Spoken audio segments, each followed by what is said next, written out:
अस्सलाम वालेकुम, कैसे हैं आप सब। तो आज हम बात करेंगे एक्सरसाइज 1D के क्वेश्चन नंबर 7 की। मेरे पास ये बुक 3 है जिसको हम D3 भी बोलते हैं और उसका चैप्टर नंबर 1 चल रहा है जिसका नाम है क्वाड्रेटिक इक्वेशन एंड फंक्शन। तो इस चैप्टर से रिलेटेड, इसकी एक्सरसाइज से रिलेटेड बहुत से सॉल्यूशंस मैं अपने चैनल पर अपलोड कर चुका हूँ।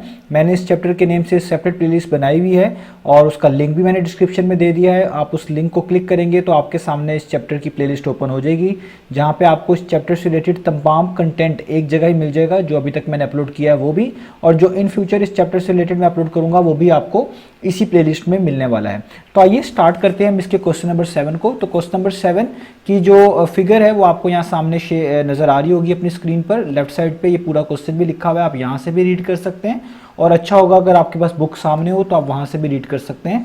तो यहाँ पे जो क्वेश्चन की स्टेटमेंट है पहले उसको समझने की कोशिश करते हैं, उसके बाद इसका सोल्यूशन स्टार्ट करते हैं। तो ये बहुत ईजी क्वेश्चन है, कोई बहुत डिफिकल्ट क्वेश्चन नहीं है। बेशक लग रहा है यहाँ पे ऐसे रहा होगा कि जैसे इसकी डिस्क्रिप्शन काफ़ी सारी है, फिगर भी बनी हुई है, लेकिन ये बहुत ईजी क्वेश्चन होने वाला है।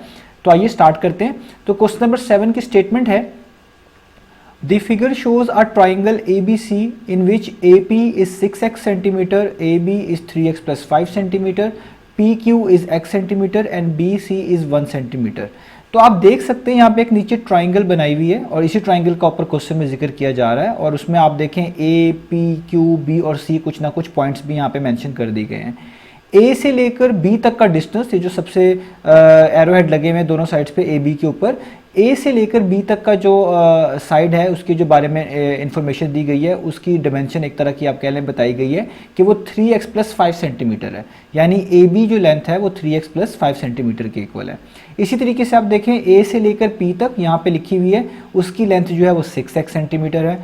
पी से लेकर क्यू तक x सेंटीमीटर है और ए से सी कोई गिवन नहीं है। बी से सी जो है वो गिवन है, वो कितनी है, वो है 1 सेंटीमीटर। तो ये हमें बेसिकली कुछ लेंथ्स इस ट्राइंगल के अंदर बता दी गई हैं। आगे कहा जा रहा है P and Q are 2 points on the line AB and AC respectively. Respectively का मतलब होता है तरतीब के लिहाज से, यानी पहले P का जिक्र हुआ है तो वो कह रहे हैं P जो पॉइंट है वो AB पे कंसिडर किया जाएगा, उसके बाद Q का जिक्र हुआ है तो वो कंसिडर किया जाएगा AC पे। तो P पॉइंट आप देख सकते हैं, जो AB लाइन है इस पे यहाँ पे आपको सेंटर में P नजर आ रहा है। इसी तरीके से ये जो Q पॉइंट है ये आपको AC लाइन के ऊपर नजर आ रहा है। तो ये भी उन्होंने क्वेश्चन के अंदर हमें बता दिया है। आगे कहा जा रहा है such that AP over AB is equal to PQ over BC। ये हमें दो रेशियोज बताई गई हैं बेसिकली। तो ये दो रेशियोज आपस में इक्वल हैं। तो ये दो रेशियोज आपस में इक्वल का मतलब है ये हमें बता दी गई हैं कि ये दो रेशियोज जो है हमने यहाँ पे जिक्र किए हैं, AP ओवर AB और PQ ओवर BC, ये आपस में इक्वल हैं, ये खुद से गिवन है। अब ये रेशियोज जो है इनका ताल्लुक होता है सिमिलर ट्राइंगल से। अगर आप सिमिलर ट्राइंगल्स का कंसेप्ट पढ़ें तो आपको पता चलेगा सिमिलर ट्राइंगल्स के अंदर दो ट्राइंगल्स की जो रेशियोज होती हैं उनकी साइड्स की वो इक्वल आती हैं। तो ये बिल्कुल उसी से मिलता जुलता कंसेप्ट है, अभी हमारे लिए वो ज़रूरी नहीं है। तो जस्ट मैंने आपको यहाँ पे इशारा कर दिया है कि ये सिमिलर ट्राइंगल से रिलेटेड कंसेप्ट है, वहाँ पे हम इस तरह की रेशियोज बनाते हैं, लेकिन अभी हमें इसकी ज़रूरत नहीं है। तो जस्ट आपको इतना मालूम होना काफ़ी है। अभी सारा ट्राइंगल भी बना दिया, उसमें कुछ लेंथ्स भी बता दी। तो हमसे पूछा क्या जा रहा है, तो सबसे पहला क्वेश्चन है formulate an equation in x and show that it reduces to 3x square minus x equal to 0। हमने इस ट्राइंगल की मदद से, इस गिवन इन्फॉर्मेशन की मदद से एक इक्वेशन बनाकर दिखानी है जिसमें x वेरिएबल आ रहा हो और उसको सॉल्व भी करके दिखाना है और साबित करना है कि वो 3x square minus x equal to 0 जैसी बन जाती है जब हम उसको सॉल्व कर लेते हैं। दूसरे पार्ट में इसी इक्वेशन को जो आपने पहले पार्ट में निकाला है सॉल्व करके दिखाना है और तीसरे पार्ट में आपने PB की लेंथ निकाल के दिखानी है, जो कि आपको यहाँ पे ट्राइंगल की अगर आप लेफ्ट साइड देखें तो P से लेकर B तक का डिस्टेंस निकाल कर बताना है, वो हमें गिवन नहीं है। तो ये हमारे पास क्वेश्चन है। तो आइए स्टार्ट करते हैं इसके पार्ट नंबर 1 से। तो मैं यहाँ पे पार्ट नंबर 1 लिख रहा हूँ। तो आपने इस क्वेश्चन को सामने रखना है, यहाँ पे आपको सामने इसकी फिगर भी नजर आ रही है, स्टेटमेंट भी नजर आ रही है, इसी की मदद से हम इसको यहाँ पे सॉल्व करते रहेंगे। तो सबसे पहले आप देखें जो गिवन डाटा है उससे स्टार्ट करना है। तो गिवन डाटा में हमें रेशियो गिवन है, तो मैं रेशियो यहाँ पे लिख देता हूँ, आपके यहाँ लेफ्ट साइड पे नजर भी आ रही होगी। तो रेशियो क्या गिवन है, वो है AP over AB is equal to PQ और साथ क्या है हमारे साथ, इसके नीचे है BC। तो हमने क्योंकि एक ऐसी इक्वेशन सेटअप करके दिखानी है जो कि x में हो और उसको बाद में सॉल्व करके ये भी प्रूव करना है कि वो 3x square minus x equal to 0 जैसी दिखती है। तो आपने इस AP, AB, PQ और BC की रेशियो जो लिखी है, मतलब ये टोटल जो चीज़ आपने लिखी है, इक्वेशन लिखी है, इसमें आप सारी वैल्यूज पुट कर दें जो आपको गिवन है। तो आप देखें क्वेश्चन में हमें AP बताया हुआ है वो 6x सेंटीमीटर है, तो इस AP की जगह पे हम लिख लेंगे 6x सेंटीमीटर, यानी 6x लिख लेंगे। ए बी हमें बताया हुआ ये पूरी लेंथ ए से लेकर बी तक 3x + 5 है, फिगर से भी क्लियर है, तो हम यहाँ पे लिख लेंगे 3x + 5 इक्वल टू का साइन डालेंगे। पी क्यू भी हमें बताया हुआ है, पी क्यू कहाँ है, ये देखिए यहाँ बिल्कुल सेंटर में लाइन डली हुई है जो कि बी सी लाइन के पैरेलल है, इसलिए इन पे एरो हेड्स लगे हुए हैं। तो पी से लेकर क्यू तक की जो लेंथ है वो x सेंटीमीटर है, तो इसलिए हम यहाँ पे लिख लेंगे x। और उसके बाद बी से लेकर सी तक की लेंथ खुद से बताई हुई है वो 1 सेंटीमीटर है, देखें यहाँ पे ये 1 सेंटीमीटर बताई हुई है, तो यहाँ पे हमारे पास आ जाएगा 1। तो ये एक इक्वेशन सेटअप हो चुकी है यहाँ पे, आप देखिए इसमें x भी आ रहा है, तो जस्ट अब इसको रिड्यूस करके 3x² - x = 0 जैसा बनाकर प्रूव कर देना है। तो अब आपको पता है जब आपके पास दो फ्रैक्शंस इस तरह लिखी हों तो हम इनको क्रॉस मल्टीप्लाई कर देते हैं। जैसे ये जो 1 है बेसिकली ये 6x से मल्टीप्लाई हो जाएगा और ये 3x + 5 बेसिकली x से मल्टीप्लाई हो जाएगा, तो हम लिखेंगे 6x को आपको मल्टीप्लाई करना पड़ेगा 1 से, हम इसकी क्रॉस मल्टीप्लिकेशन करें, और ये वाला x जो है ये मल्टीप्लाई होगा 3x + 5 से, या आप ऐसे कह सकते हैं कि 3x + 5 मल्टीप्लाई हो गया x से, दोनों बातें सही हैं। तो हमने इसको यहाँ पे लिख लिया, आप देख सकते हैं 6x को हमने 1 से मल्टीप्लाई कर दिया और x को हमने 3x + 5 से मल्टीप्लाई कर दिया। अब 6x 1 टाइम्स करें तो आपको पता है 6x 1 टाइम्स 6x ही आएगा, क्योंकि 6 1 टाइम्स 6 होता है। x को वैसे ही लिख लेंगे, x को 3x टाइम्स करना है तो 3 तो वैसे ही आ जाएगा, x टाइम्स मिलके कितना हो जाएगा x²। इसी तरीके x को +5 से करेंगे तो x को +5 से करेंगे तो वो हो जाएगा 5x, यानी x 5 टाइम्स आप कह लें एक तरह का 5x हो जाएगा, ठीक है। अब इन सब जो ये वेरिएबल्स वगैरह जो भी यहाँ पे चीज़ें जो भी टर्म्स आ रही हैं इन सबको एक तरफ मूव कर लेते हैं, यानी सबको राइट साइड पे ले आते हैं, क्योंकि राइट साइड पे x² वाली टर्म आ रही है। तो कोशिश ये करनी होती है, बाकी अगर आप लेफ्ट साइड पे भी सबको मूव करके सॉल्व करवा रहे हैं तब भी ठीक है। तो यहाँ पे ये पॉजिटिव 6x है, आप जब इसको इक्वेशन की दूसरी तरफ मूव करेंगे ये वहाँ जाके नेगेटिव 6x हो जाएगा। आप इस बात को ऐसे भी कह सकते हैं कि आप दोनों साइड्स पे 6x को सब्ट्रैक्ट करवा दें, तब भी आपको यही इक्वेशन मिलने वाली है जो मैं यहाँ पे लिख रहा हूँ। तो 3x² + 5x वैसे ही रहा, ये पॉजिटिव 6x वहाँ के क्या हो जाएगा नेगेटिव 6x, और यहाँ पे कुछ भी नहीं बचेगा तो ये हो जाएगा 0। इसको फर्दर सॉल्व कर लेते हैं, तो 3x² तो वैसे ही लिखना पड़ेगा क्योंकि इस जैसी और कोई टर्म मौजूद नहीं है, इसको सॉल्व करना पड़ेगा। तो ये है प्लस माइनस माइनस, तो 6 में से पहले 5 माइनस करें तो खाली आ जाएगा 1x, या खाली x भी लिख लें तो भी ठीक है। और साइन बड़ी वैल्यू का, 6 बड़ी वैल्यू उसके पीछे माइनस है, तो यहाँ पे आपको लिख देना है माइनस। तो ये जो आपने इक्वेशन बनाई है 3x² - x = 0, ये वही इक्वेशन है जो उन्होंने हमें प्रूफ करने के लिए कही थी।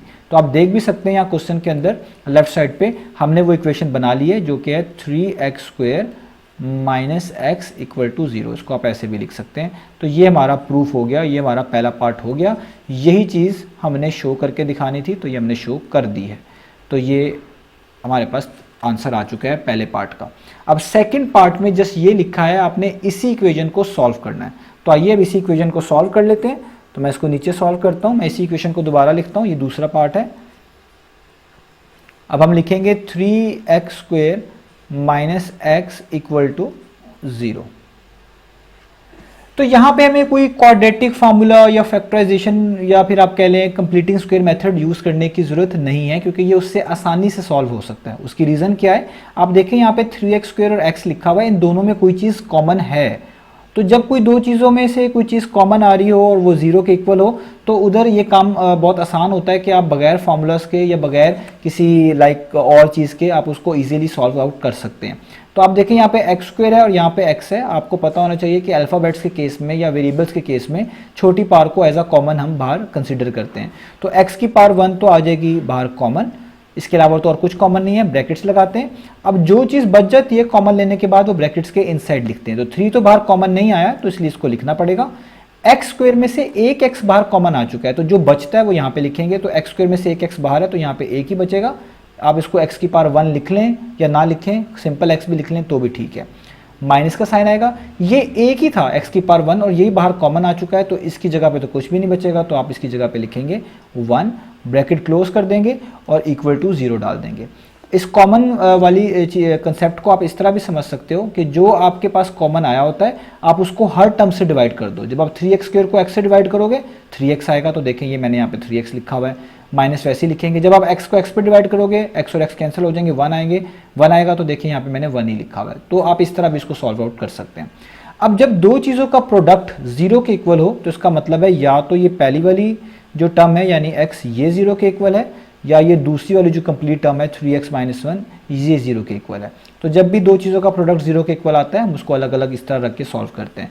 तो ये वैल्यू तो ठीक है, इसमें तो कुछ भी सॉल्व करने की जरूरत नहीं है, तो आ चुकी है x इक्वल टू 0। हाँ, इसको हमें सॉल्व करना पड़ेगा। इस -1 को जब हम वहाँ पे मूव करेंगे राइट साइड पे तो ये 0 में जाके प्लस हो जाएगा। तो 0 + 1 कितना हो जाएगा 1। अब यहाँ पे दोनों साइड पे 3 से डिवाइड कर दें या आप इस तरह कह लें 3 मल्टीप्लाई हो रहा था, वहाँ जाके क्या हो गया डिवाइड, तो ये हो जाएगा 1/3। तो ये हमारे पास x का क्या आंसर आ गया 1/3 और एक x का क्या आंसर आ गया हमारे पास 0। तो क्योंकि हमारे पास बेसिकली ये लेंथ्स हैं, क्योंकि 3x आप देखें ज़रा फिगर के अंदर भी 3x + 5 इन सेंटीमीटर्स दिया हुआ था, तो ये लेंथ्स हैं। तो हम x = 0 को तो इग्नोर कर देंगे क्योंकि यहाँ पे लेंथ 0 नहीं हो सकती फॉर अ फिगर जो हमें बना के दी गई है।